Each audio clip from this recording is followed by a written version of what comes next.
Majestic chicken பண்ணுறதுக்கு நான் வந்து ஒரு 400 கிராம் செஸ்ட் பீஸ் எடுத்து இந்த மாதிரி நீளமாக கட் பண்ணி வச்சுருக்கிறேன். இப்போ மேரினேட் பண்ணிடலாம். ஒரு அரை ஸ்பூன் மிளகுத்தூள் போடுறேன். 1 ஸ்பூன் இஞ்சி பூண்டு பேஸ்ட்டு போடுறேன். அடுத்து ஒரு முட்டை உடச்சி ஊற்றிக்கலாம். அடுத்து ஒரு லெமனை பிழிஞ்சிக்கலாம். அடுத்து இந்த சிக்கனுக்கு தேவையான அளவுக்கு உப்பு போடுறேன். அடுத்து ஒரு 2 ஸ்பூன் அளவுக்கு கார்ன்ஃப்ளவர் போடுறேன். இப்போ இதை வந்து நல்லா மிக்ஸ் பண்ணிக்கலாம். நல்லா மிக்ஸ் பண்ணியாச்சு. இப்போ இதை நான் மூடி வச்சிடறேன். ஃப்ரிட்ஜில் இருந்து சிக்கனை எடுத்துகிட்டு வந்துட்டேன். ஆயில் சூடாயிருச்சு. எல்லாத்தையும் ஃப்ரை பண்ணி எடுத்துக்கிறேன். சிக்கன் எல்லாத்தையுமே ஃப்ரை பண்ணி எடுத்தாச்சு. ஒரு கடாய் வச்சுருக்கிறேன். வெங்காயம் கட் பண்ணி வச்சுருக்கிறேன், அதை போடுறேன். ஒரு 5 பூண்டை வந்து பொடியாக கட் பண்ணி வச்சுருக்கிறேன், அதையும் போடுறேன். அடுத்து 2 பச்சை மிளகா போடுறேன். கொஞ்சமாக கருவேப்பிலை, ஒரு 2 காஞ்ச மிளகாவும் கிள்ளி போடுறேன். வதக்கிக்கலாம். இஞ்சி பூண்டு பேஸ்ட்டு போடுறேன். இதையும் பச்சை வாசனை போகிற அளவுக்கு வதக்கிக்கலாம்.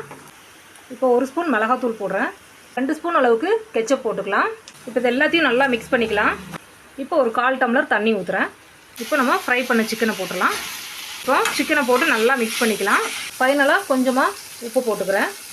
அவ்வளோதான், சூப்பரான மெஜஸ்டிக் சிக்கன் ரெடி ஆயிடுச்சு. இந்த சிக்கனை இது வரைக்கும் ட்ரை பண்ணாதவங்க கண்டிப்பாக இதை ட்ரை பண்ணுங்கள். சாப்பிட்டிங்கன்னா டேஸ்ட் ரொம்ப நல்லாயிருக்கும். இந்த வீடியோ பிடிச்சதுன்னா லைக் பண்ணி, ஷேர் பண்ணி, கமெண்ட்ஸ் பண்ணுங்கள்.